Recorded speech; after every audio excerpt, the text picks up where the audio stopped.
mano dalis yra pakalbėti jums apie propagandą ir apie meną, kas yra iš esmės tautologija. Jūs kaip menininkai žinot, kas yra tautologija, ne? Kaip teisininkai. Tai teisė irgi yra menas. Tai irgi yra menas. Aš pradėsiu nuo paprasto dalyko. Tiesiog, čia jūs nieko nematot ir tikriausiai nesuprantat, bet kažką įžiūrite, ne? Čia jeigu tai pažiūrėtumėt kažkoks personažas, čia kažkoks personažas, šitas personažas už virvės tempia kažkokius personažiukus, o po šito personažo čia dar kažkokie personažai, čia vienas dar atsiklaupęs, kažką jam jis blogo daro, ne? Bet kaip galvojat, kiek šitam, čia ant akmens, nežinau kaip, neišskaptuota, čia iškalta, ne?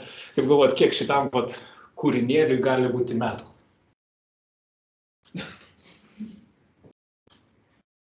Jūs spėkit, 30, 47. Nu, kokie dabar metai po Kristaus gimimo? Kiek metų praėjo po Kristaus gimimo, žinot, ar ne? Rimtai nežinot? Tai kelintais metais Kristus gimė? Nežinot? Ne, rimtai, tikrai nežinot? Jūs mokyklą baigėt, ar ne? O istoriją mokytės kažkas?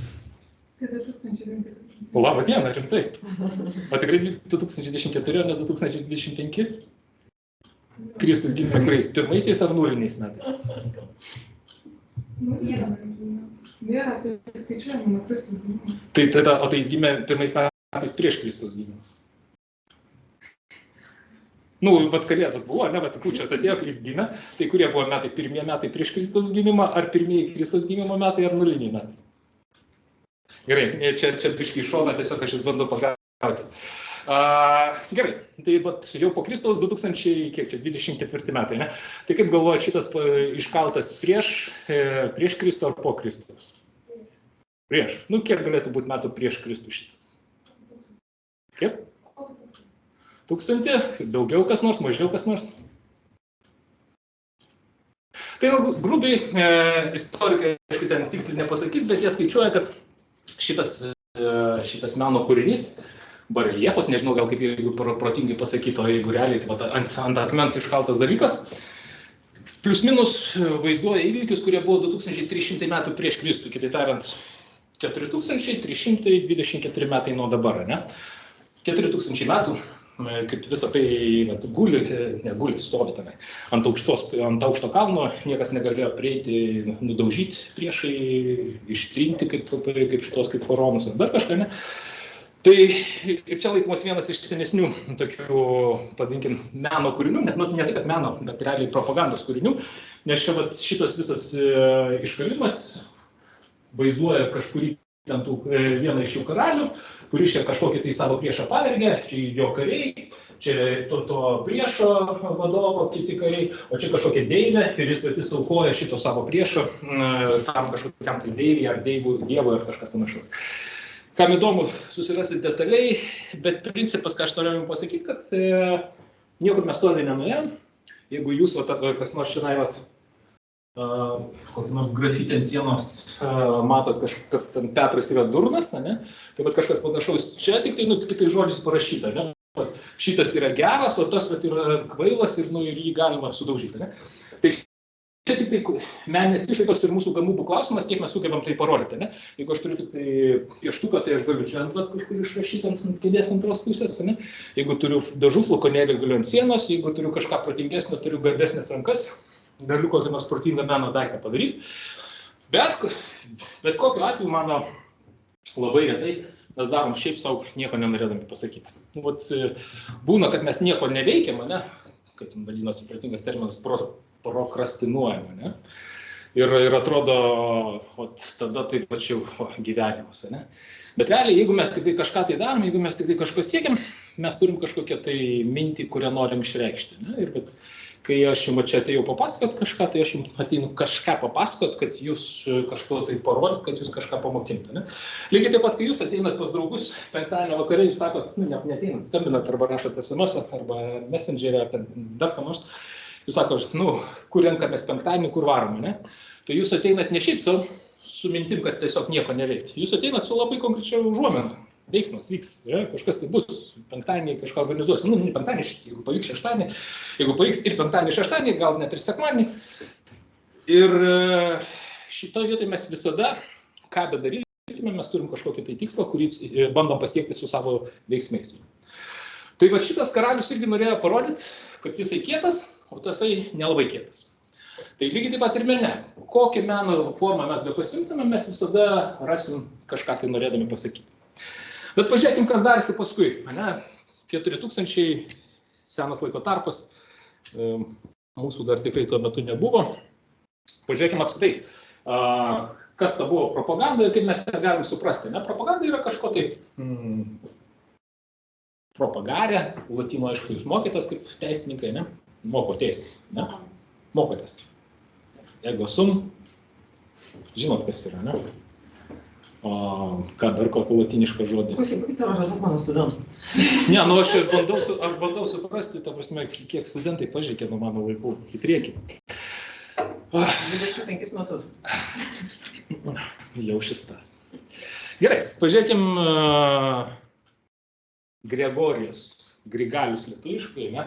Kaip jūs latynų mokotės, tai kongregacija de propaganda fide, jūs galėtumėte iš karto išversti, ką tai reiškia.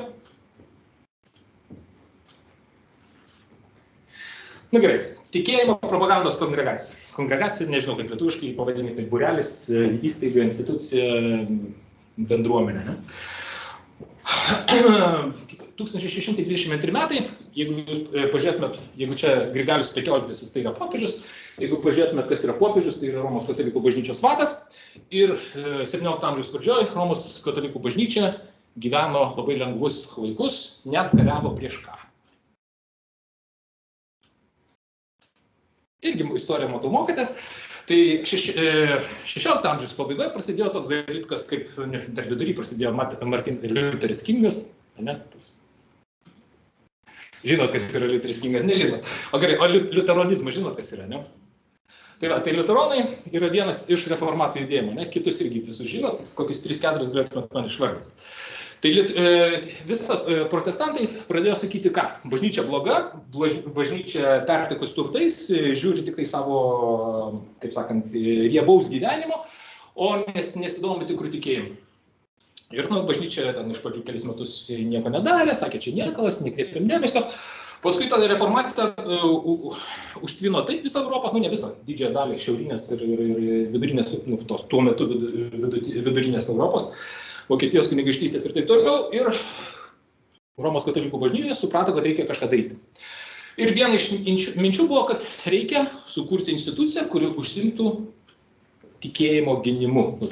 Gryno tikėjimo, tai yra teisingo tikėjimo, kuris yra katalikų tikėjimas, ne reformatų tikėjimas, o katalikų tikėjimas. Jūs irgi esate to tikėjimo, to bažnyčios judėjimo dalis, ne? Galite pasakyti, kodėl jūs esate kontrreformacijos dalis. Negalite pasakyti. Kur jūs mokotės? Kas per įstaigą, žinot? Vilniaus universitetas, žinot tokia, ne? Kas jį sukūrė? Dėstytojai žino, pasirodo, kad jūs esate jezuitų akademijoje, grubiai tariant, taip? O kas yra jezuitai? Jezuitai yra ta paties Romos katalikų bažnyčios ordinas, kurio vienas iš pagrindinių dalykų buvo kova prieš protestantus. Tai, kad jūs dabar mokotės, iš esmės jūs esat ilgamečio darbo katalikų bažnyčios rezultatas, kuris šiek tiek išlaisvėjo, biškį nutrūko ryšiai su bažnyčia, bet mes vis tiek, jeigu pažiūrėtumėm į savo šaknis, esam iškilę iš ten. Mes dirbam vardan tos katalikų bažnyčios. Ir 1622 metais popiežius įsteigė instituciją, kuri turi sistemiškai dirbti ir ginti grynai katalikų tikėjimą. Ir pradžių užsiima jinai pradeda vienaip kitaip ten iš Romos siuntinėja raštelius, laiškus, taip toliau. Bet paskui pradeda užsiima visokią leidybą, įvairias misijas skelbia, įvairius kitus dalykus. Ir įstaiga, plačioje prasme įstaiga arba institucija, tai yra bažnyčia, supranta, kad jie užkabino kažką rimtą ir tai duoda realų rezultatą. Jiems sekasi, kitaip tariant, kai tik tai sistemiškai pradedi dirbti su savo idėjom, kai tik tai jas sudėlioja į sistemą ideologiją, tas pradeda duoti rezultatą. Kitaip tariant, žmonės pradeda rimčiau tavim tikėti, pas tave atsiranda argumentai prieš Liuterį, prieš Kalviną, prieš kitus reformatorius ir tu gali įrodyti, kad viskas yra gerai, kad tavo valdomas nekilnojamas turtas, bažnyčia yra nekilnojamo turto agentūra, šitą žinot. Jis valdo turtą, bažnyčias taip toliau, turi dešimtinę, daug pinigų ir taip toliau, ir tą kažkur gali skirti. Tai vat, reformatai sakė, nesąmonė, reikia čia per daug, nereikia turto kaupti, tik tai išskirkim dėmesį į tikėjimą. O katalikai vis dėlto grįžo atgal ir sako, ne, čia dar biškį ir turto valdymas priklauso. Kapinės ir taip toliau, amžinas gyvenimas. Ir šitoj vietoj jie pradeda tą dėlioti, ta institucija išplinta, iki šiol gyvuoja. Aišku, vėlesniais metais jinai pagrindinį dėmesį nukreipia į misijas, tai yra į tikėjimo sklaidą, pavadinkim taip, dar netikinčių bendruomenėse. Na, jeigu žiūrėtumėt 17 amžiaus pradžia, tai iš esmės dar visa Amerika tuščia, ne tuščia, ten žmonės gyvena, tik tai vakarų Europą nesupranta, kad ten žmonių daug. Ne? Lygiai taip pat didžiulė Azija, kur ten Kinija, Filipinai, Malaizija ir taip toliau, didžiulės žmonių tuntai. Afrika visa, ne visa, didelė dalis Afrikos, kurią galima vėlgi žmonės paversti į savo tikėjimą. Ne? Ir šita kongregacija pirmiausia, ne pirmiausia, bet toks ryšminga indėlį įdėjo būtent į visokias misijas, siunčia paruoštus kunigus, kurie atsineša 10 knygučių ir pradeda dalinti tas 10 knygučių, 10 knygučių išdalina, paskleidžia, pritraukia pirmosius tikinčiuosius, pasistato naują bažnytėlę, vienur kitur, trečiur kitur. Žiūrėk, vėl atsiranda turto biškiek, vėl galima kažką tai valdyti. Ir viskas sėkmingai plečiasi, institucija gyvuoja ir klesti. O reformatai netiek smarkiai į tą kreipia dėmesį, dėl to jiems irgi nelabai pasisekė. Nors, o jeigu aš paklausčiau jūsų, kaip lietuvių, lietuviškai visi šnekate, ne? Tai aš plius minus esat lietuvių, kaip sakant, bendruomenės nariai. Nors ten gali būti etniškai arba rusai, baltarusai, arba žydai, ar dar kažkas, bet vis tiek priklauso lietuvių bendruomeniai. Tai lietuvių bendruomeniai vienas iš dalykų, ką galite jūs tikrai žinoti, pirmasis lietuviškas knygas. Kur leido? Kurioje vietoje erdvėje? Karaliaučius, taip. Karaliaučius ta erdvė. Ir kas ten jas leido, kaip jūs galvojate? Kokios pirmosios knygos buvo? Apie ką? Katekizmas, ten visokia Biblija, taip toliau. Surprise, kas jas leido? Jas leido reformatai. Nes katalikų bažnyčia viską varė lotynų kalbą, pagal seną tradiciją taip toliau, o reformatai sakė, viską reikia lokalizuoti. Reikia pateikti žmogui suprantamą, kad jis suprastų, apie ką šneka, o ne tik klausytų kaip Dievo kunigo, kaip išsakyklos ir tikėtų jo bilė, ką jis ten pasakyti. Tai vat, reformatams mes iš tiesų ačiū už tai, kad jie lietuvišką kalbą pradėjo versti į simbolius, ne tik tai sakytinę, nes prieš tai mes praktiškai rašytinės kalbos nelabai turėjom. Būtent reformatai vieni pirmųjų, galim sakyti, pradėjo stumti lietuvišką raštą į gyvenimą. Aišku, tas pavėluota buvo, bet čia jau kita istorijos dalis, ne apie tai šiandien. Važiuojame į priekį. Aš prabėgu didelę dalį istorijos, po 17 amžiaus iš karto šokam į Pirmą pasaulinį karą.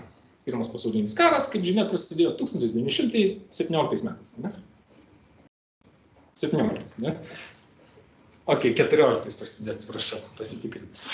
Tai 14 metais, kai jis prasidėjo, Pirmam pasaulinė kare, atsitiko taip, kad kariavo galingos tokios jėgos, kaip ir Vokietija, kaip ir Didžioji Britanija, Prancūzija, JAV, ta pati carinė Rusija. Ir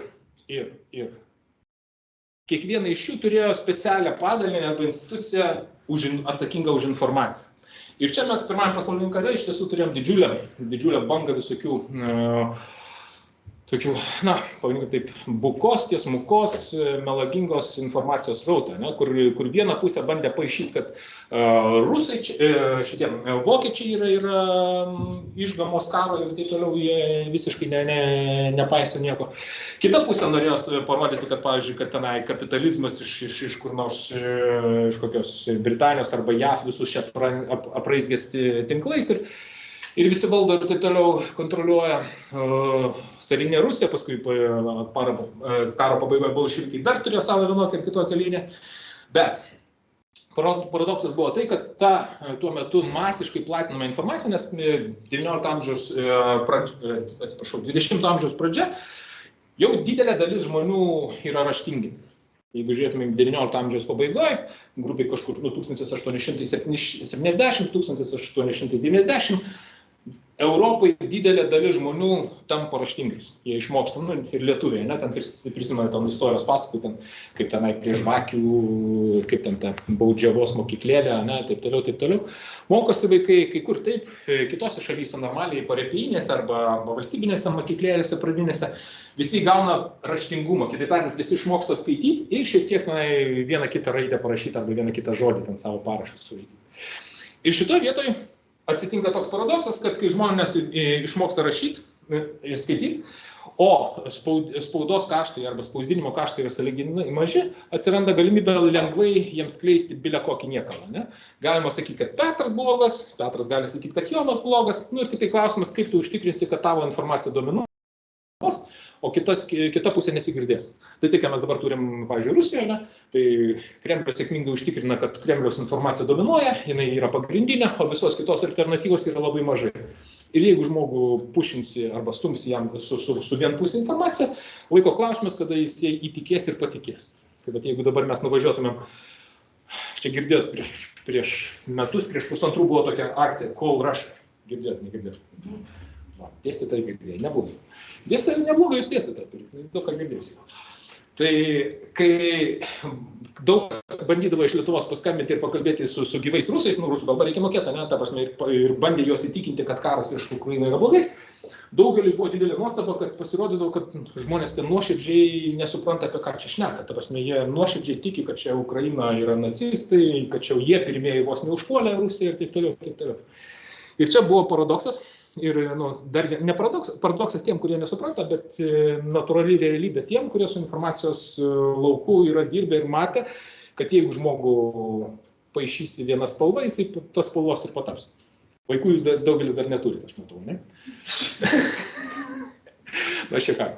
Tai kai turėsit vaikų, tai patirsit tokį paradoksą, kad tol, kol jie mažiukai ir kol jie aklai jūsų tiki, jiems gali kalbėti bileką.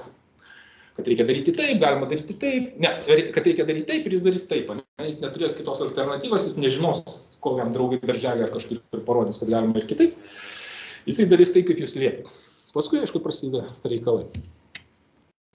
Po pirmo pasaulinio karo, JAV informacijos agentūroje dirbo toks Edvardas Bernie ir jis išėjo dirbti ant savęs, jeigu nelietuviškai šnekam, kitaip tariant, įkūrė savo verslą ir pradėjo aktyviai naudoti propagandos metodus grinai komerciniai reklamai, arba kitaip tariant, komercinių produktų ir paslaugų pardavimui. Ir ten daug sėkmingų projektų padarė.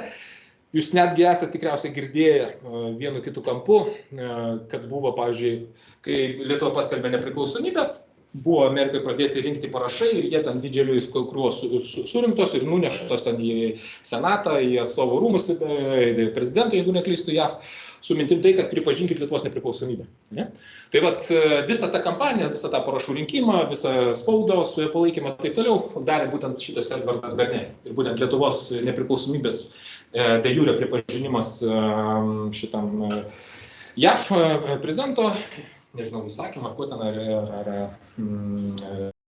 kažkokio aktu, buvo būtent jo kampanijos. Tai jam gali būti, kaip sakant, dideli medaliai paišomi už tai, kad jis prisidėjo reikšmingai su propagandos kampanija, kad tikrai esat matę ten tos amerikietiškų laikraščių ištraukas, kaip lietuvių kalba seniausia, kaip ten indoeuropiečių kalba, tralelelelele. Kažkas matėt tokį, ar ne? Matėt, linksit, reiškia matėt. Tai žinokit, tai yra totalus briedas ir totalus melas. Tai būtent ačiū Edvardui Bernie, jis puikiai sugalvojo, kaip apgauti, kaip sulaukti dėmesio ir iškišti visiškai nereikalingą, melagingą žinią.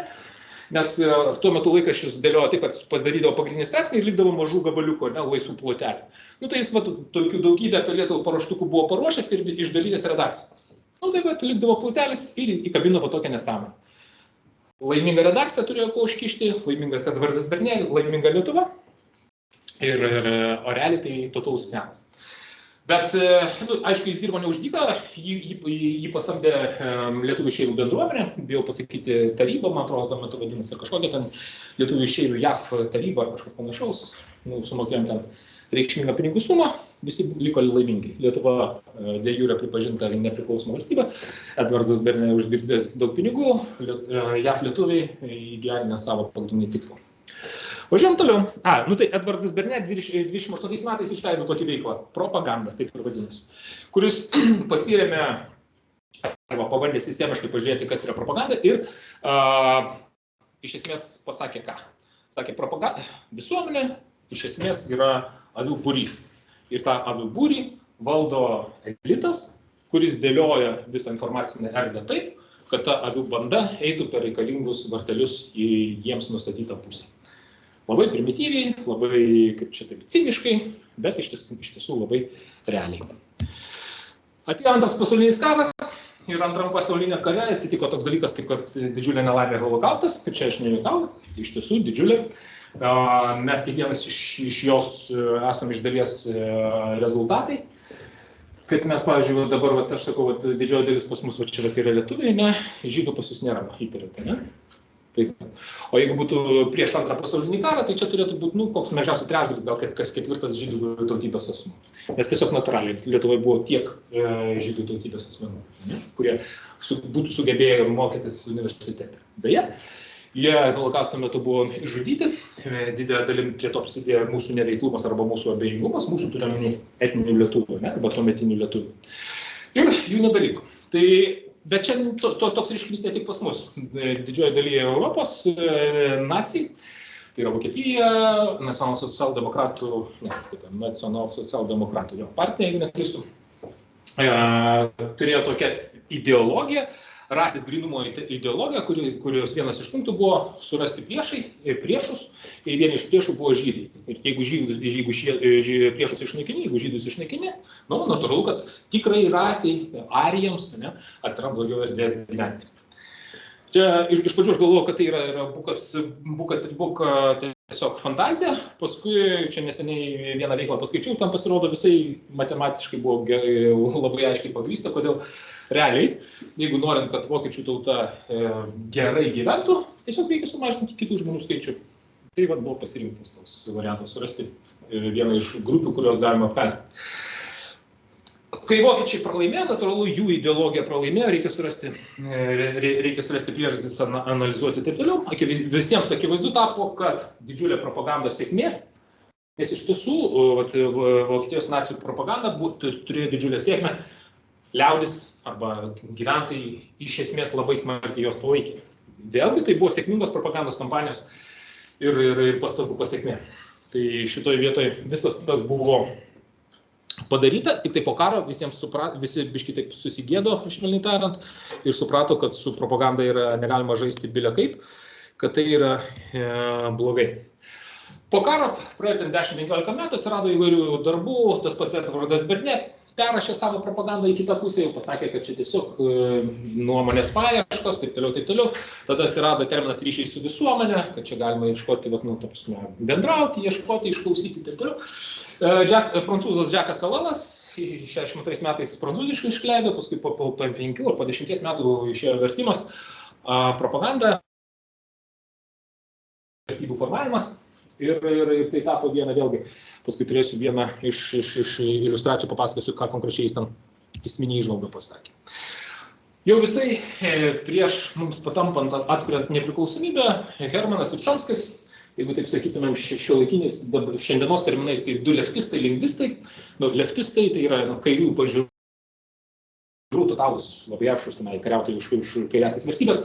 Jie išleido gerą darbą, Manufacturing Consent, arba kaip tariant, sutikimo gamybą. Tai jeigu mes prisimtume Edvardą Bernė sakėm, kad žmonės yra avių banda, kaip nori juos valdai. Tai va čia šitoje vietoje Hermanas Chomskis pervertė ir sakė, kad iš esmės visuomenė gyvena didžiuliai propagandos mechanizme, kur būtent elitai dėlioja, formuoja neva tai viešoje erdvėje sutikimą tam, kam jiem nori. Ir jie pasakė, kad visa viešoji erdvė iš esmės priklauso nuo 5 filtrų. Tai yra kažkas kažkam priklauso, pavyzdžiui, Vilniaus universitetas priklauso valstybėje, tai Vilniaus universitetas niekada rimtai nekritikuos Lietuvos valstybės. Jeigu, pavyzdžiui, Vilniaus universitetas gauna pinigus iš studentų, kurie moka pinigus, ne, tai Vilniaus universitetas nelabai kada juos tenai brauks iš sąrašų arba mes, arba keiks juos kaip visiškai niekam tikusius, ne? Nes tiesiog pinigų srautas. Kitas dalykas, jeigu yra, pavyzdžiui, priklausomybė nuo informacijos šaltinių, tai vat, jeigu aš kaip sakiau, jūs dabar lietuviškai skaitot, jeigu aš čia pateikčiau kokią nors prancūzų kalbą, aš galvoju pasiskaitytų kokie 2 žmonės iš to, ne? Tai vat, jeigu jūs neturit kalbos sugebėjimų, tai Hermanas Učiamskas sako, ta prasme, tiesiog galima apriboti žmogaus prieigą prie informacijos ir jis taps tik tai tos informacijos, tik tai tos versijos tikėtojų, ne? Paskui dar yra ideologinis filtras, kad jeigu jūs gyvenat laisvoje rinkoje, tai tikėtina, kad pagrindinė nuomonės formuotojai bus verslininkai, kurie komercinės sėkmės pagrindu dėlios savo pozicijas ir visi seks paskui juos, nes jeigu jūs dirbat versle, tai jūs sekat paskui savo vadovą. Ir paskutinis dalykas, tai ką jie sako, tai yra informacinis triukšmas. Ir čia yra paradoksas, kad, pavyzdžiui, jeigu jūs galvojat, kad kokia nors šiandien aptariama aktualija yra iš tiesų aktuali, tai ne. Tiesiog tai yra didelė informacinio triukšmo dalis. Ir kaip paradoksas, pavyzdžiui, ar didžiulė vagystė kokiam nors valstybiniai įmoniai, ar nuskilęs zvonkės dantis viešosios erdvės prasme yra tolygus dalykai. Ta prasme, tai yra... Dantis svarbiau. Aš žmogus dirbantis su politikais turiu pasakyti, kad dantis yra svarbiau. Na tai va, netgi taip. Ne? Tai va šitą ir tas informacinis triukšmas iš esmės padeda valdyti tą visą procesą. Bet tiek apie propagandą, apie istoriją, tiesiog kad suvokimo apie ką tai yra kalba, nes jūs vis tiek teisininkai, jūs apie propagandą dar nelabai kažką. Nu, iki teisininkų jums dar toli. Nu, va, ir paėmiau rusišką dieną, kiek iš jūsų rusiškai sugeba skaityti? Pusė sugeba, ar trečdalis? Nu tai gerai, dar pusė velnio. Būna auditorija dabar, kai aš jau nei vieno žmogaus nesutinku rusiškai skaitančio. Tai 13 metais, kas suvyko su ta visa propagandos teorija ir taip toliau, įvyko dar vienas slinktis, tai yra mes, kai dabar turim hibridinius karus, kai tiesiog buvo suprasta, kad informacija turi lygiai taip tokią pat karinę vertę ir ją galima panaudoti sudirbinėjant savo priešininkus. Tai jeigu mes pažiūrėtumėm 4000 metų atgal, kur ten tas Arkadijos karalius ar kažkoks ten Irano kalnyne išskaptavo ten savo paveiksliuką, tai mes grįžom tik tai dabar. Jis tuo metu suprato, kad tai yra veikia ir naudinga priešų sudirbinėti. Tai Valerijus Gerasimovas, Rusijos kariuomenės vadas, 13 metais priėmė tokią doktriną ir pasakė, kad būtent informacinis pasiruošimas karo yra svarbiausia karo dalis. Čia, jeigu žino tokį Sun Tzu, kažkam galbūt yra tekę girdėti, tai Sun Tzu irgi sakė, karai laimimi ne karo mūše, o tame, kas vyksta iki mūšio. Jeigu tu nepasiruoši mūšiui, tai tu gali net ne iki mūšio, tu turi laimėti iki mūšio. Kam įdomu, yra tikrai gera knygelė, 200 puslapių, anglų kalba, kam įdomu, susisieksit, aš galėsiu, niekas negirdi, niekas neiško, pasidalinti mokslo švietimo tikslais elektroniniu variantu. Taip, toliau. Pereikim prie propagandos. Tai kas yra propaganda? Propaganda yra, kai aš bandau jūs įtikinti kažkuo. Nu, aš esu A, ne? O jūs esat B1. Jūs turite tvirtą nuomonę, kad žalia spalva yra niekam tikus. Ne? Bet aš kažkokiais vienais kitais būdais pradedu įtikinėti, kad vis dėlto žalia yra gera.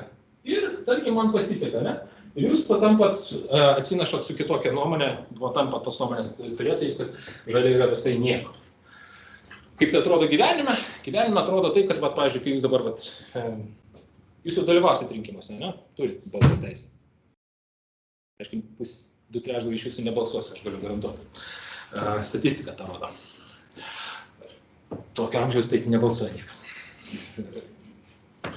Tu turėjai irgi prieigą prie vyriausio rinkimų komisijos duomenų, ten viskas matosi. Taip. Dėl to atėjau. Ja. Taip, tai juokas juokais, bet iš tiesų, ar tai būtų rinkimai, ar tai būtų, pavyzdžiui, pieno rūšis, kai jūs ateinat į parduotuvę ir renkatės ar Rokiškio pienas, ar Panevėžio žvaigždės, ar ten Vilkiškių pienas, ar dar kažką, viskas susijęs su jūsų nuostatom, ką jūs renkatės, 1 ar 2. Aišku, gyvenime yra ne 1 ar 2, bet 3, 4, 5, 6, 7, 8. Ne? Ir jeigu, grįžkim prie holokausto, jūs esat Vokietijos propagandos ministras, žinot, girdėjau tokį Goebbels, ne? Goebbels, nežinau, tiksliai nemoku šitą. Ir iki karo jūs tiesiog manėt, kad žydai yra normalūs žmonės. Ne? Jūsų šalia gyvena, pardavinėja bulkutes, ten silkę ar dar kažką, varžtus, kaip ten bebūtų, bet Gebelsas padarė informacinę kampaniją, kurios tikslas yra pakeisti, suformuoti jums baimės jausmą, dar kažką išgąsdinti, parodyti, kad iš šitą žydai savo macus kepa iš nekaltų arijų vaikų kraujo ir taip toliau. Ir jūs to patikit. Ir karo metu jūs atsidurėt situacijai B2. Jūs pritarėt jo visus žydus į krosnį ir taip toliau. Tai žiauru, bet tai įvyko realiam gyvenime. Ne? Ir tai realiai vyksta šiandieną bet kokiam įtikinėjimo procese. Kai tik jūs bando kažkas tai pakeisti jūsų nuomonę, aš ateinu šiandien, jūs prieš paskaitą nieko nežinote apie propagandą, dabar aš jūs bandau įtikinti, kad propaganda yra tai. Tai aš jūs bandau perstumti nuo 1 iki 2. Ne? Ateis kas nors kitas, iš 2 perstumtis į 3, į 4 ir taip toliau. Kur visas čia įdomumas arba kur visas paradoksas? Visi sako, oi, propaganda kaip blogai, čia visi blogiečiai ir taip toliau. Ne? Čia reikia teisybę sakyti ir taip toliau. Žinot, kame visas įdomumas? Visą šitą schemą įdėkim žaidėją C, kuris veiks šitos būsimos žmonės ir bandys jos nustumti atgal. Ne? Tai kitaip tariant, propaganda visiškai neturi vertybinio vertinimo kriterijus. Propaganda gali propaguoti bileką. Gali blogį, gali gėrį, gali neutralumą, jinai nesusijusi. Tai yra įrankis, tai yra peilis, su kuriuo jūs pjaustot. Arba šakutė, į kurią jūs norit paverti. Ir čia viskas priklauso tik tai nuo to veikėjo, kas tą peilį paima, ne? Kaip jį panaudoja. Jūs galima priversti patikėti vienu dalyku, galima atgal atversti į kitą poziciją. Ir va šitą vietą, šitą schemą puikiai tą rodo. Visas skirtumas tarp geros propagandos ar baltos propagandos, ar demokratijos, pavyzdžiui, propagandos. Ir tarp visiškai priešingybės blogio propagandos yra struktūriškai, technologiškai nėra skirtumų. Čia kol kas praleisiu, gale dar grįšiu prie šito. Galų gale perinam prie viso reikalo esmės. Gerai, pusę laiko praėjo. Meno formos. Čia iš karto pažiūrėjau į jūsų programą, pas jūs kitaip sudėliota. Jūsų dalyko aprašą skaitėt savo, ne? Paaiškėjo, kad ne visai. Kur buvo dažnis dėl lankomumo. Juokauju, taip. Nesvarbu, kaip Tai aš suprantu, kas dėstytojas skaitė, aš klausiu, kas žmonės, nes aš iš praktikos žinau, kad grubiai kas 10 geriausiai atveju perskaito dalyko aprašą. Pusė nežinot, kas yra dalyko aprašas iš akių matau. Ne, žinok, šitie jau po 25 metų, kaip buvo pirmo kursas. Na gerai, okay. Aprašas, kas yra parašyta. Gerai, tiesiog pas jūs yra parašyta kinas, kaip ten taikomieji menai ir dar kažkas ten, literatūra, ne? Tavęs aprašas niekaip neįpareigoja. Ne, aš tiesiog sakau, kad tiesiog suprasti, kad apie ką aš kalbu, ne? Meno formos gali būti įvairius, ne? Tai, kad aš galiu meną daryti tekstu, vaizdu, taip toliau, iš esmės reiškia, kad mes naudojam skirtingas juslės. Mes turim 7 juslės, ne? Ne? Kiek juslių mes turim? Akis turim, tai. Nosis, ausis, pirštus, ką dar? 4 jau turim. Skonis, taip. 5 jau turim, dar turim. Jeigu būčiau tas iš visokių fantastų, sakyčiau, nuojauta galėtų dar būti juslė. Ne?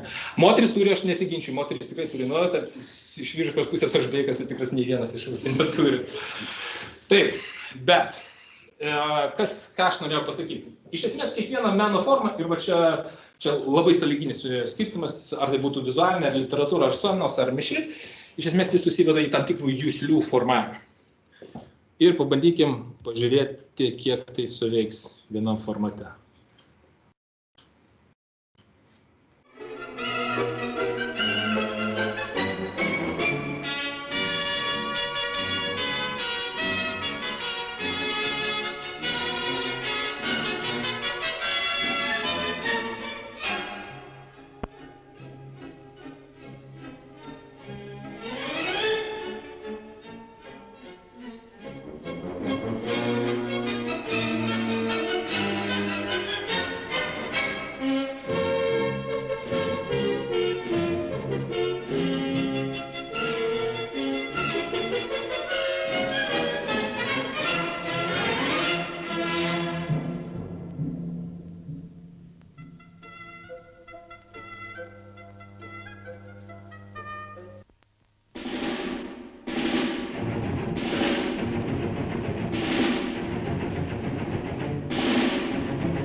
kam įdomu pasižiūrėsit, vis tiek skaidrės turėsit.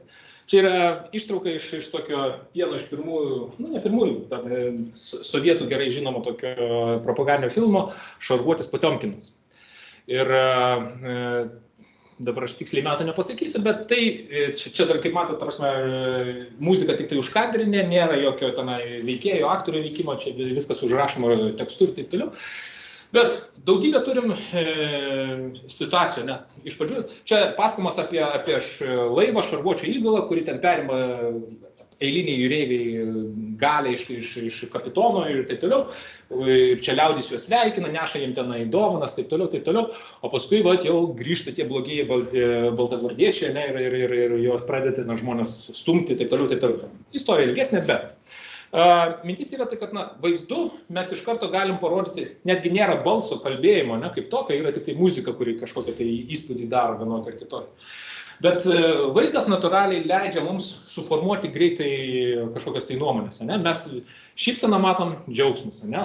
Žmogus su kažkuo gerai tenai šypsosi vienas kitam, kokie geriečiai. Ne? Kažkas susiraukęs, ne? Aha, iš karto vadinasi jau blogietis. Ne? Kažkas ateina su ginklu, grasina blogietis. Tai tokių daugybė, kinas yra sudėtinė, pavadinkim, taip, vaizdų simbolių ir dinamiškai besikeičiančių simbolių sistema, kuri leidžia mums vienaip ar kitaip sudėlioti savo įsivaizdavimus.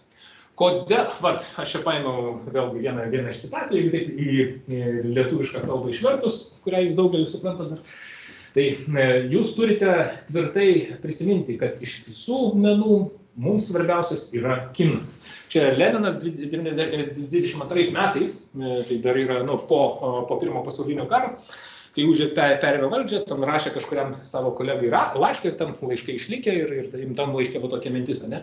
O kodėl? Nes kinas leidžia mums pasiekti didžiulę auditoriją.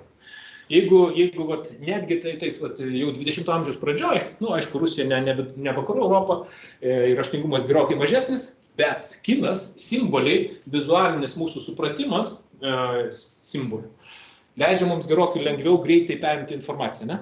Žiūrėkit, turiu žiedą, jūs iš karto žinot, ką tai reiškia. Ne? Matot, čia šitas Feiginas Arestovičius, ne? Iš karto žinot, ką tai reiškia.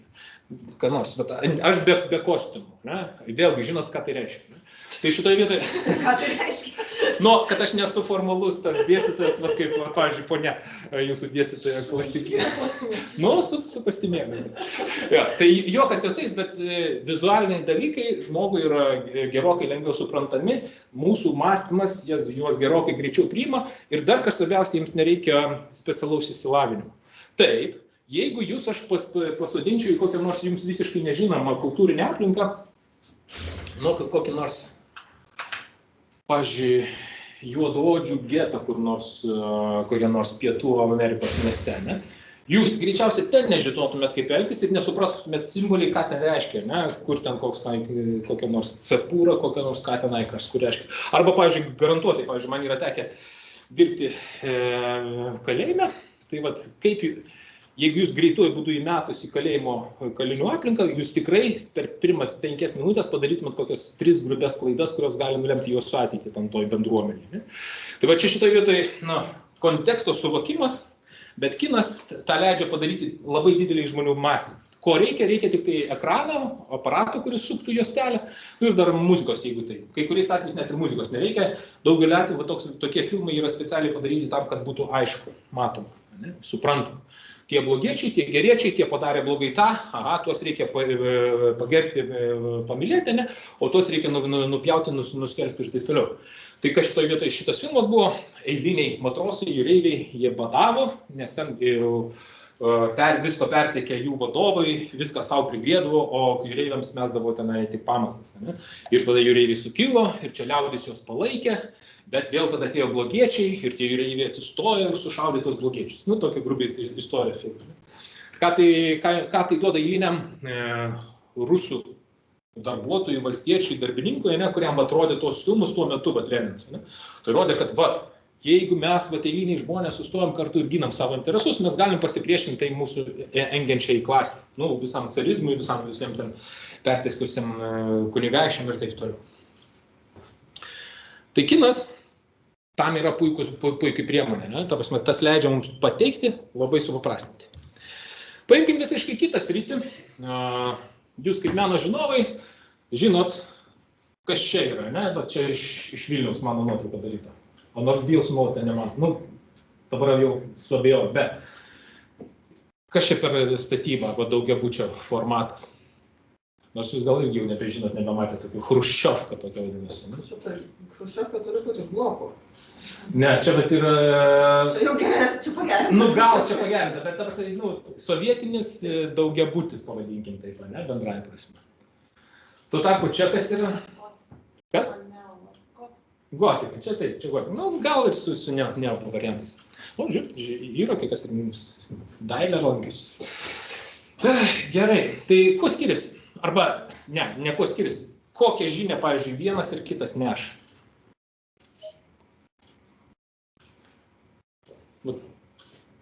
Tarkim, jūs gyvenat va tokiam daugiabutyje, va šitam langelėje, ne? Tai ką jums pati architektūra, ką parodo?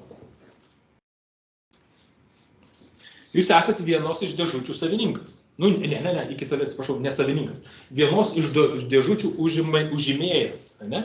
Nes jums tą dėžutę pagal spec tvarką skyrė darbo žmonių komitetas naudojimui, kol pas jūs yra 2 vaikai, pavyzdžiui, šeimoje. Tuo tarpu, ką mums šitą pusę ką įrodo? Dėžė visiems. Dėžė visiems, taip.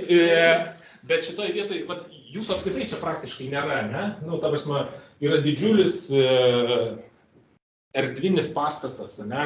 Gražus, taip toliau. Ir jūs toks mažiukas, be vertės, be jokios rolės, ne? Gotika, nu ten kada? Viduramžiai, ne, ten koks nors 13-15 amžius, ne, jeigu neklystu, taip. Tai iš esmės, koks tikslas buvo? Ateina tas pats valstietis arba ką, ir jį reikia pritrenkti įspūdžių, ne, jį reikia pritrenkti didžiu, kad jis neturėtų, jam žaptai aplempa, ne, jis neturi ką pasakyti. Tai architektūra tam puikiai tinka, jūs tiesiog galite sudėlioti linijas, kad nors esat matę, kaip atrodo šitie raminamieji kambariai, arba tie, ne karseriai, bet... Vienutės? Kaip? Nu, vienutės, tai čia dar toks neutralus žodis, bet būna tokie, kur viskas minkšta tokia šita apkalta minkštų paviršium, kad nesusižalotumėt, nesusidaužytumėt taip toliau. Tai va ten, pavyzdžiui, viskas yra padaryta tai, kad tavęs sugūštų, suramintų ir tu neturėtum noro žudytis ar ten kažnors ten pjaustytis. Iš tavęs viskas atimta, viskas minkšta, tu ten neiškrapštysi. Tai architektūra arba kitai aplinkos sudėliojimas yra vienas iš menų, kuris, pavadinkim taip, kitas pavyzdys, kuris visiems akivaizdus, tai yra, pavyzdžiui, kelių eismo taisyklių suformavimas, ne, kas irgi yra kelių architektūros arba urbanistikos plačiaja prasme dalis. Tai, pavyzdžiui, mūsų mylimas Remigijus Šimašius, ne, pavyzdžiui, ką padarė čia prieš porą metų Vilniuje? Susiaurino gatves, ne? Ir kas atsitiko? Taip, ten, kur susiaurino, taip, vidutinis greitis sumažėjo, ne? Nu, jūs nevairuojate, ar vairuojate kažkas, ne? Tai va, tai architektūra arba urbanistika, arba jos dalis urbanistika, irgi sprendžia tam tikrus dalykus. Atskirais sprendimais, kaip jūs sudėliojat, žmogui gali susidaryti vizualinis įspūdis, kad jam arba lengviau čia greičiau važiuoti, arba jam sunkiau, ne? Jeigu jam sunkiau važiuos, jis natūraliai nespaus gazo pedalo ir važiuos lėčiau ir bus saugesnis eismo struktūra, ne? Tai šita prasme, ideologinė prasme, viskas buvo gerai, Šimašiaus idėja dėl tų gatvių siaurinimo. Visa bėda, kad susiaurinus gatves ten kitos problemos atsiveria ir jas reikėjo spręsti, tas nebuvo įspręsta. Bet plačiai prasme, architektūra tam puikiai tinka. Ir žinia, vienokia ar kitokia vertybė jums suneša. Ne? Ta prasme, kai jūs gyvenate va šitam langelėje, arba šitam, ne? Jūs nepradedat galvoti, o kas čia toks, aš čia toks. Ne, tai esi Narvelio gyventojas numeris 74. Ne? Ir tas Narvelio gyventojas 74, jis tada yra, eina kaip tas robotukas į darbą kiekvieną rytą ramiai, atsisėda į darbo kėdę ir laukia, kol baigsi darbo dieną. Ne? Skaitėt Huxley arba Orwell. Ne? Skaitėt. Matau ir linguojančių, jau neblogai. Gerai. Man atsakysit į šitą klausimą. Kokią mintį arba kokią idėją neša, pavyzdžiui, šitas Kaune paminklas? Kokį? Aha, daugiau idėjų. Nu, apskritai, vyčio kokia idėja. Kas yra vytis? Simbolis jo, bet nu, ką tas simbolis simbolizuoja? Kas yra vytis iš esmės savo turiniu? Profesija. Istorija mokytas, ne?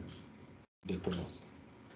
Vytis yra karys, ne? Ir karys, kuris gina savo šalį ir kuris kariauja už jos kažkokius tai tikslus. Ne?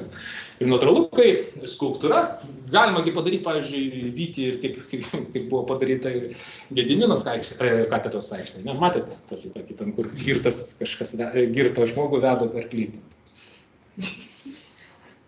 Nu, ta prasme, jūs pažiūrėkit į tą paminklą, pabandykit suvokti, ten tikrai vienas girtas ir tai kažkur tai. Va čia, aš suprantu, čia tvirtas karys sėdi tvirtai balne ir taip toliau neša kažkokią tai žinią, ne? Vat kad jis tvirtas, kad jis laimintis, kad jis stiprus. Ką simbolizuoja tavo katedros aikštė Gediminas? Nu, čia, kaip sakant, kas nors ateityje iškoduos, bet skulptūra irgi plačiai prasme didžiulė meno šaka, dabar ten yra visokių šakų šakelių ir taip toliau, bet kiekviena skulptūra neša kažkokią žinią. Nėra taip, kad atėjo ir tokia bevardė skulptūra, ne? Netgi bevardė skulptūra, pavyzdžiui, aš žinot, kas yra toks idėja, toks paminklas nežinomam kariui. Esat girdėję toks, ne? Tai paminklas nežinomam kariui iš esmės gali būti tuščia vieta, tiesiog čia yra paminklas nežinomam kariui, nes nežinomas karys yra tie, kurie, visi tie, kurie žuvo neįvardinti, nežinomi, kur nežinom, neatsikėm ir kurie yra ir kaip, ne? Tai šitoje vietoje net ir tai neša kažkokią žinią, ne? Tai ypač, kai jau turim kažkokį vizualų įsivaizdavimą, vėl vizuali forma yra reikšminga tuo, kad tai iš karto duoda mums vienokią ar kitokią žinią. Jeigu tai yra stotos, jeigu tai yra vaizdas, jeigu tai toliau, mes kažką tai užkoduoja menininkas, kiekvienos meno formos rūšies menininkas koduoja kažkokią tai žinią į savo kūrinį. Aišku, čia jau prasideda dviprasmybės, kad kai kuriais dalykais galima interpretuoti skirtingai, ne? Bet čia jau vėlgi tolesnė, pažengusio vartotojo dalis.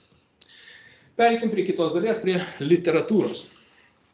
Kaip jūs rusiškai skaitantis, tai čia galiu pasakyti, kad senoji rusų kalba, ne? Ir čia išleistas imperatorienė Jekaterina II, jeigu prisimenat tokią, ne? Kuri buvo vokietė užtekėjusi už rusų carą,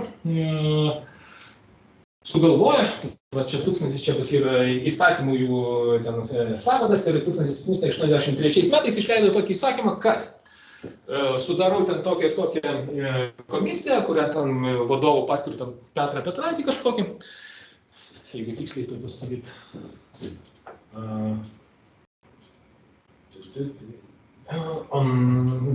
Grafas Šuvalovas, grafas Andrėjus Petrovičius Šuvalovas, kuriam buvo pavesta labai paprasta, kaip paprasta, labai sudėtinga, bet labai svarbi dalis, iš esmės perrašyti Rusijos istoriją. Ne? Tai ką tai reiškia perrašyti, nes vokiečiai atvažiavus pamatė, kad čia iš esmės visiškai neaišku, čia pasirodo Maskva, čia ne Maskva, čia realiai yra buvusi Kijevo kažkokia kunigaikštystė, padalinys, jog čia ne centras, taip toliau, ir apie kokias čia mes kažkokias didelės mintis norim galvoti.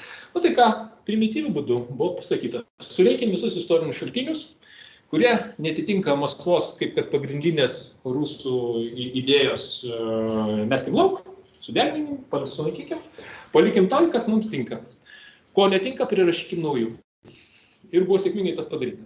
Iš esmės, seni šaltiniai panaikinti, kurie netinka, nauji reikalingi dalykai prirašyti, tai tapo kanonu, niekas po 10-15 metų jau niekas prisiminė, kas dar gyvas buvo, bet jau po kartos, po 2, visi ėmė už pagrindą tą, kas buvo naujai surašyta ir niekam nebekyla abejonių. Ir tada, kai mes ateinam kokiais 18 metais, kai atkuriam Lietuvą nepriklausomybę, mes vis dar esam priklausomi nuo tos paties carinės istorijos interpretacijos. Ateina, pragyvenant 21 kiek čia tų metų nepriklausomi, paskui mus vėl okupuoja, ne? Tada jau kitokia sovietinė versija tos pačios fiktyvios istorijos mušama dėliojama, ne?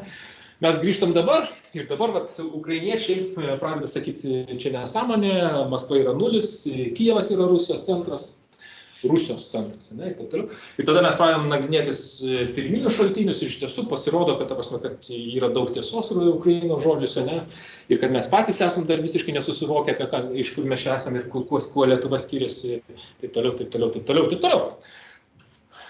Tai tiesioginis dalykas, ne.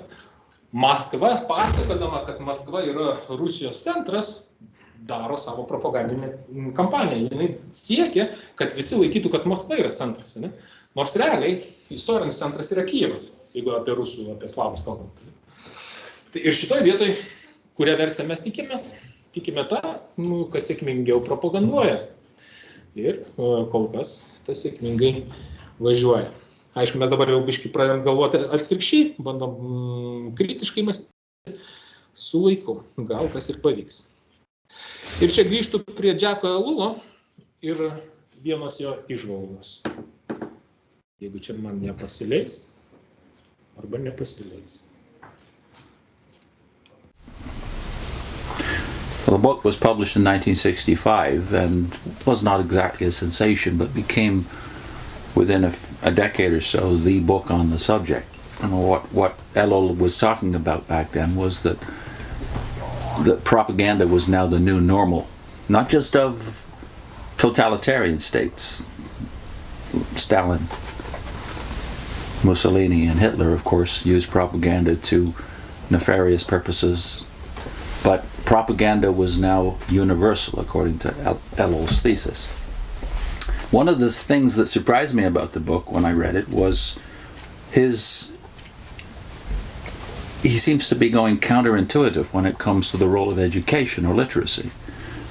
Most of us assume, I think, that when people become literate, they are less susceptible to deceit and propaganda than they would be when they are subliterate or illiterate. Elul says the opposite.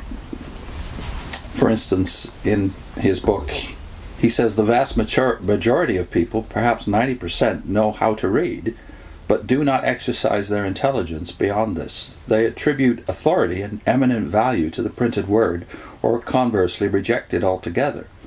As these people do not possess enough knowledge to reflect and discern, they believe or disbelieve in toto, that is, totality, what they read. And as such people, moreover, will select the easiest, not the hardest reading matter, they are precisely on the level at which the printed word can seize and convince them without opposition. They are perfectly adapted to propaganda. So let me read that last sentence again.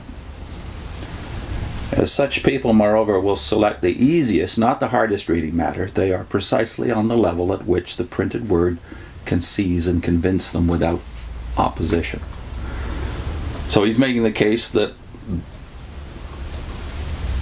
men cannot be properly propagandized if they are not literate.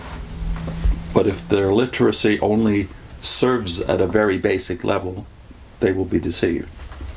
He goes on to say, actually, the most obvious result of primary education in the 19th and 20th centuries was to make the individual susceptible to super propaganda.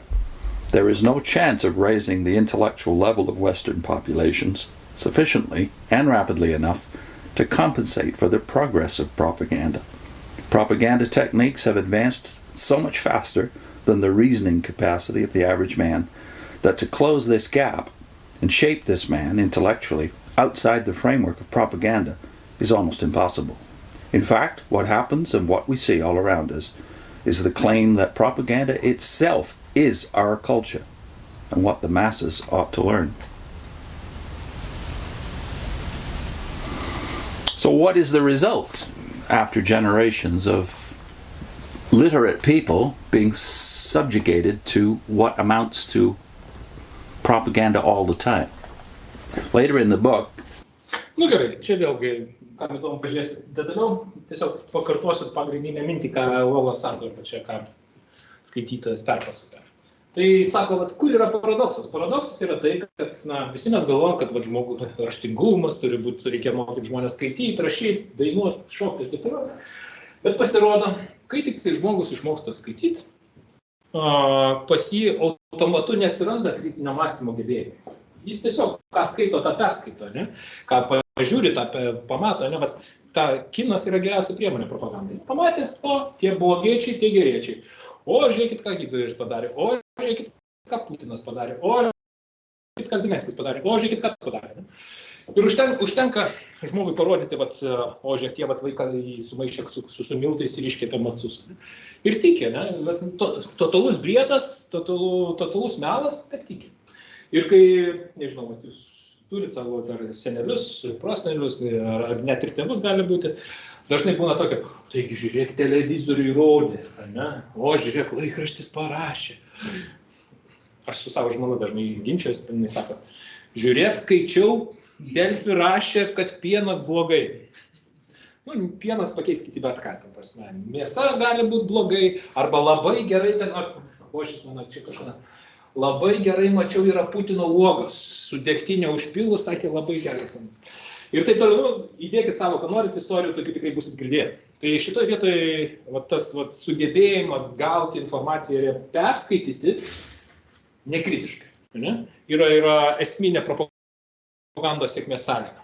Ir dėl ko buvo tokia sėkminga antro pasaulinio karo nacių propaganda, nes jie panaudojo visas maksimaliai efektyvias priemonės.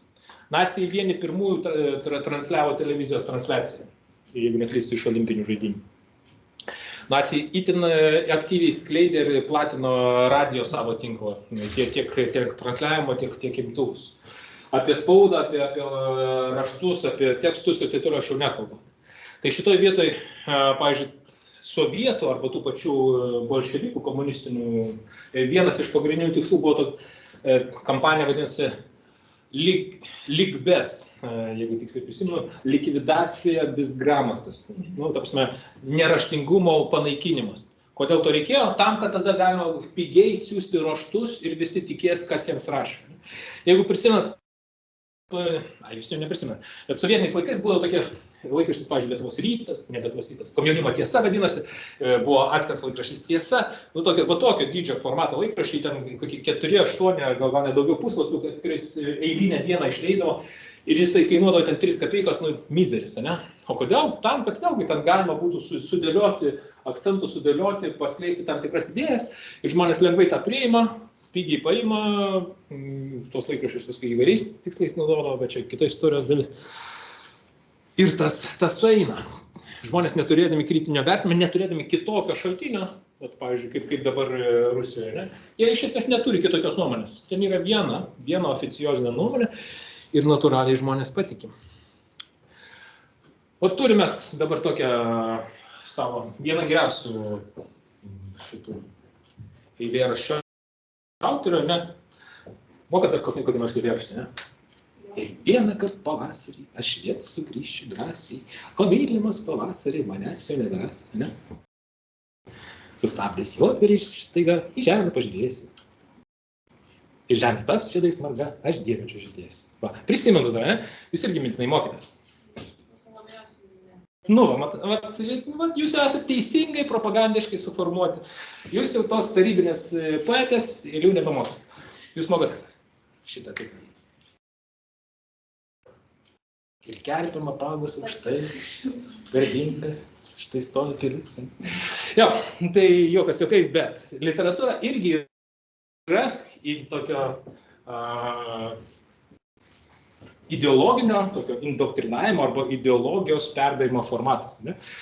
Ir tai, kad aš cituoju apie diemedį, apie pavasarį, ne, visiškai nereiškia, kad buvo gerokai daugiau dažniau skaitomas ir leidžiamas ir automatiškai dažniau skaitomas kažkokios tai jos propagandinės versijos. Nu, pavyzdžiui, poema apie Staliną, kur jinai ištušo aukštą.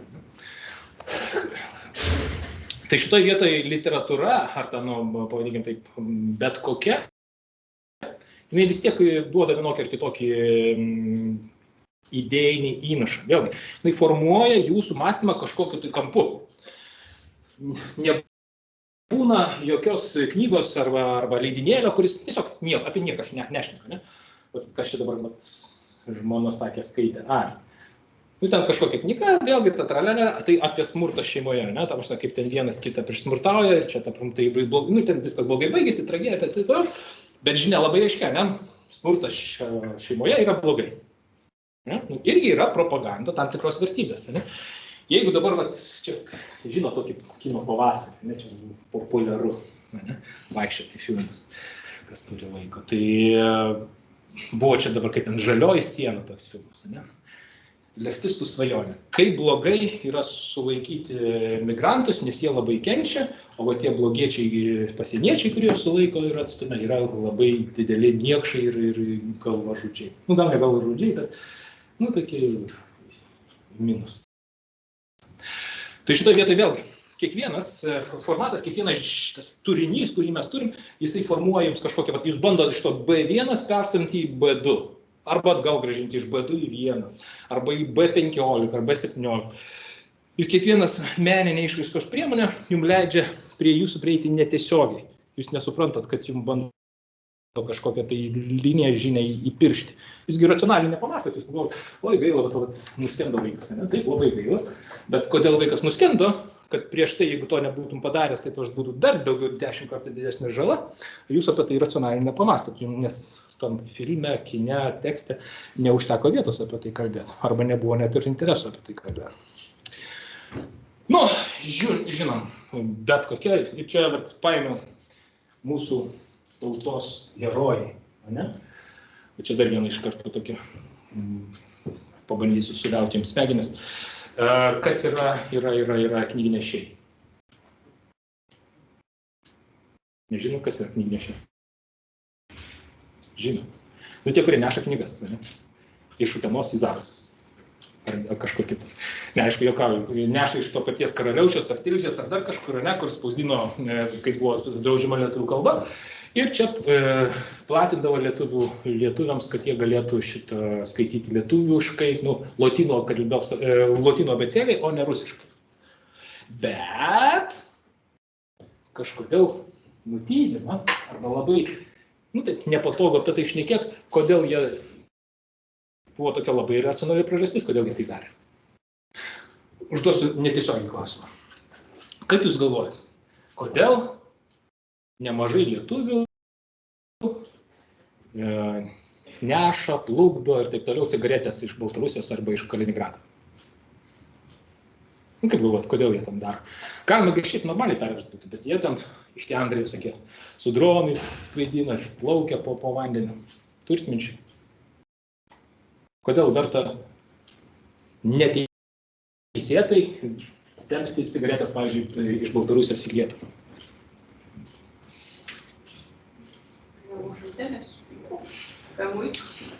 Tai pati jūs kaip vartotojas, taip, pigiau, o tiem, kurie tai daro, kokis pelnas. Taip?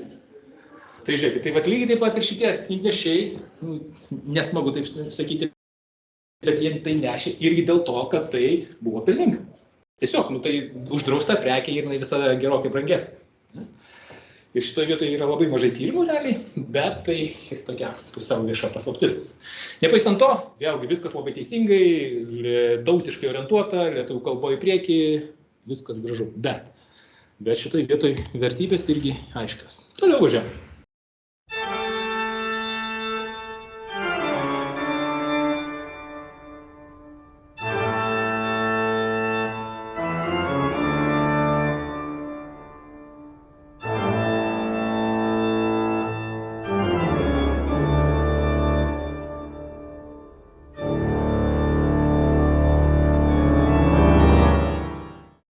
Daugelis muzikos kūrinių savyje irgi neša vertybinę žinią. Nu, padarykime biškiai aštriau. Pavyzdžiui, žinot tokį Eurovizijos konkursą. Ne? Kas ten dažniausiai laimi? Luktelka, ne? O prieš tai laimėjo, pavyzdžiui, iš Izraelio buvo Austras toks vienas. Austra laimėjo, ne? Tai viena iš kritikų Eurovizijos konkursų yra sakoma, kad Eurovizijos konkursą visada laimi LGBT žmonės. Ne? Nu, yra tokia mintis. Nepopuliaru, nemandagu šnekėti, ne? Bet tai yra viena iš progų, arba kaip vienokią ar kitokią žinią galima išreikšti savo muzikinių kūrinių atlikimu, ne? Tekste niekas nieko nesupranta, iš vaizdo viskas visiems aišku, ne? Tai šitoje vietoje vėlgi, scenos menai yra tam ideali vieta, kai tik tai menininko arba to atlikėjo išraiškos arba sugebėjimas reikšti vienokią ar kitokią mintį duoda rezultatą. Ne? Kodėl? Apskritai, tie visi klasikinės muzikos titanai, ne? Bachas, Vivaldis, koks nors kas ten, Bethovenas, ne? Kam jie dirbo? Kas jiems mokėjo pinigus?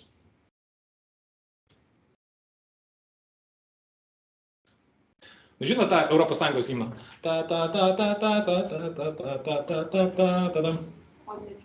Ode džiaugsmai? Muzikos mokykloje tikriausiai dar žinoma. Taip, tai Ode džiaugsmai parašyta kokiam tikslui, kokiam renginiui? Neprisimenu. Gerai, didžioji dalis vienokių ar kitokių gerai žinomų muzikos kūrinių, jie buvo priderinti arba prie kažkokio, pavyzdžiui, karinio veiksmo, arba prie kažkokio tai diplomatinio veiksmo, ar dar kažko, jie buvo skiriami kažkam tai, ne? Tai vėlgi, tai buvo proga, ne, arba įvykis, formatas, kaip sustiprinti, pažymėti tam tikros idėjos viršenybę, populiarumą, taip toliau. Tai vėlgi, muzika tik tai prideda kitą formatą. Jeigu architektūra, jeigu scena, jeigu skulptūra, ne, mums duoda vaizdą, muzika mums duoda ausis, ne? Čia iš karto man kilo noras pasakyti, tai, kai jūs nueinate šitą į kokį nors rimtą restoraną, pavyzdžiui, ten yra šefas, ne, daro meno kūrinius. Jūs jau dar vieną jausmą turite, ne, kvapą, burną, skonį, taip toliau, ne. Tai čia šitoje vietoje muzika tikrai tai. Čia vėl dar kitas pavyzdys. Sostinės Kalnų parke dainų ir šokio ansamblių vakarų prasidėjo respublikinė dainų šventė.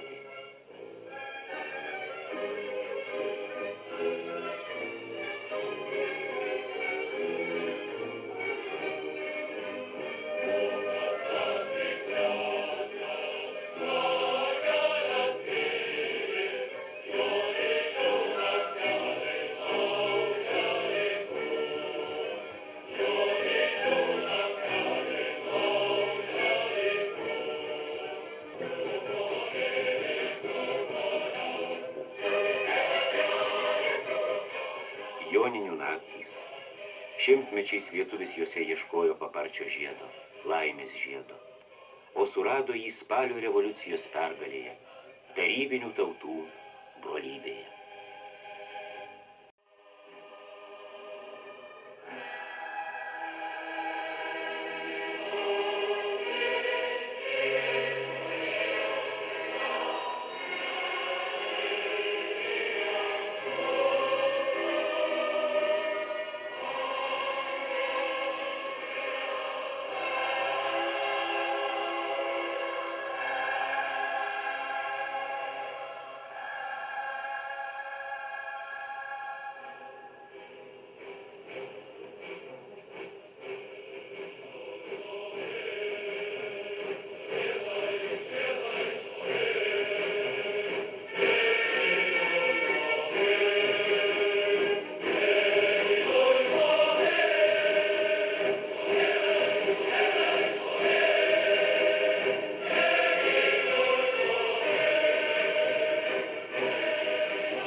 Vėlgi, čia, kam įdomu, pažiūrėsit toliau, bet esmė vėlgi labai panašiai, netarsi.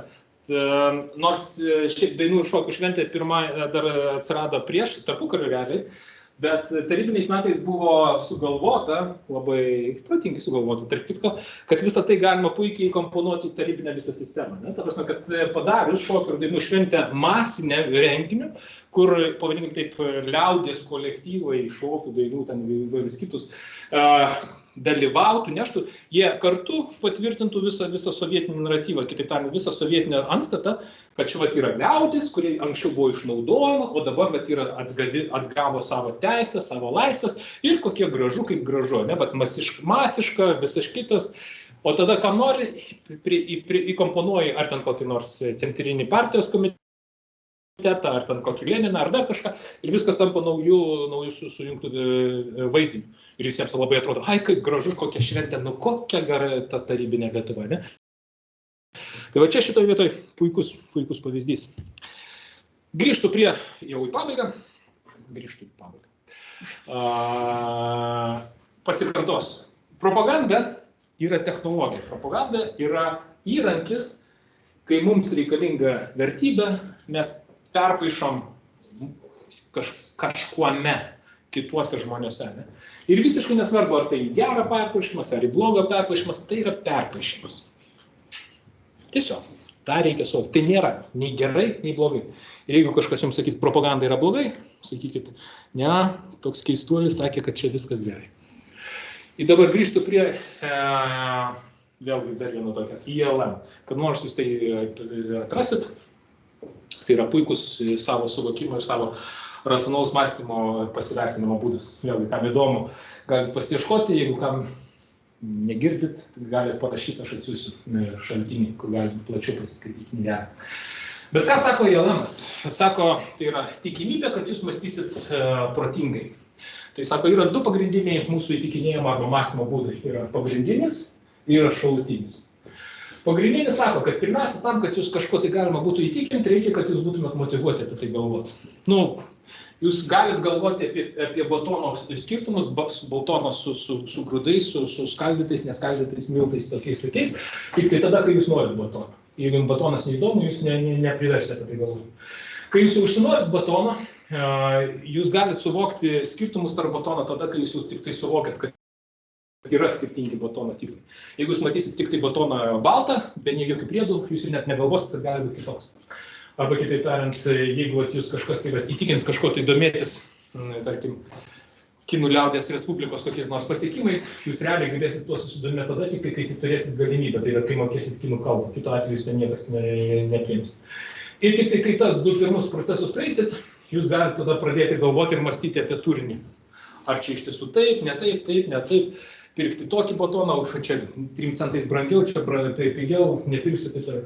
Kai jūs kažkokį sprendimą padarysit, gali būti, kad tai taps jūsų ilgalaikį atmintim arba ilgalaikį apsisprendimą. Visada perku ten kokį nors, nežinau, biržų duonos batoną ar kažką panašu.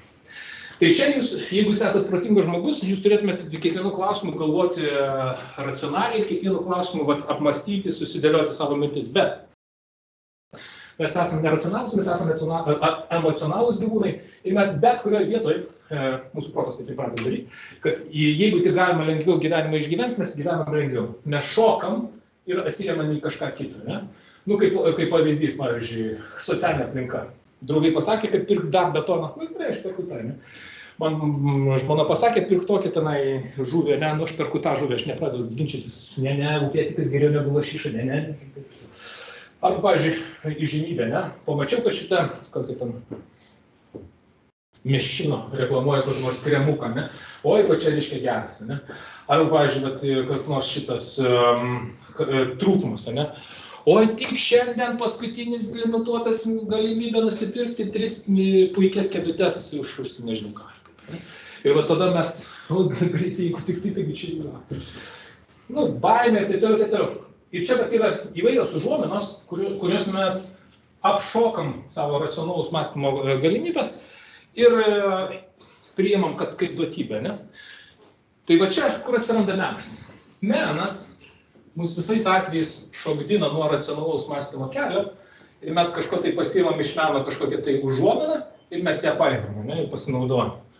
O, nu, kaip sakiau, knyga apie kokį nors smurtą šeimoje, ne? Mesgi perskaitėm knygą, jo, viskas įtikino, taip toliau, ne? Nu, smurtas šeimoje blogai. Mes nemąstėm, mes natūraliai patys savo nepriėmėm nuo normalaus racionalaus atsakymą, kad smurtas šeimoje yra blogai. Ne, mes atsirėmėm kažkokią užuominą, mums kažkas pasakė ir mes tikime, ne? Mums pasakė, kad reikia stoti į Vilniaus universitetą, tai mes ir stojame į Vilniaus universitetą. Mesgi nepatikrinam patys, ne? O gal tenai, nežinau, Alytaus kolegija būtų 100 kartų geriau ir efektyviau. Ne? Tai va šitoj vietoj meno tikslas arba menas visam mūsų įtikinėjimo lauke ir atsiranda tame, kai prie jūsų reikia netikėtai prieiti, kad jūs nesuprantumėt, kad jūs apgavo ir jūs apgauti. kad jūsų racionalus mąstymas būtų išjungtas ir jūs emocionaliai kažką pajungti. Jau va prisuka kažkokią lemputę, užslygiai, fantastiškai. Tai va čia yra visas paradoksas, kur yra meno vieta propagandos sistemoje. Ir pabaigai, jau pabaigai. Tai pirmas dalykas, propaganda yra niekas kitas kaip įtikinėjimas. Tai yra būdas jūs priversti patikėti kažkuo kitu, negu jūs dabar tikit. Klausimas gali bet koks ir nuo bet ko. Nuo tai, ar jums patinka žalia spalva ar mėlyna, iki tai, kad jūs mylit Petrą, o ne Onutę, pavyzdžiui. Ir propaganda arba tas įtikinėjimas visada turi kažkokią kryptį. Nėra taip, kad įtikinėjimas būtų be įtakos. Priešingai, jis visada kažką jūs verčia kažkokį jūs dalykėlį pakeisti. Bando jūs pastumti kažkuria pusę. Ne? Nes jeigu jums neįdomu, tai jūs išeinat iš filmo ir nežiūrit to filmo, nes čia blėdas nesąmonė kažkokį filmą rodo. Ne? Jūs tiesiog neįsigilinat, nepriverčia jūsų atkreipti dėmesį.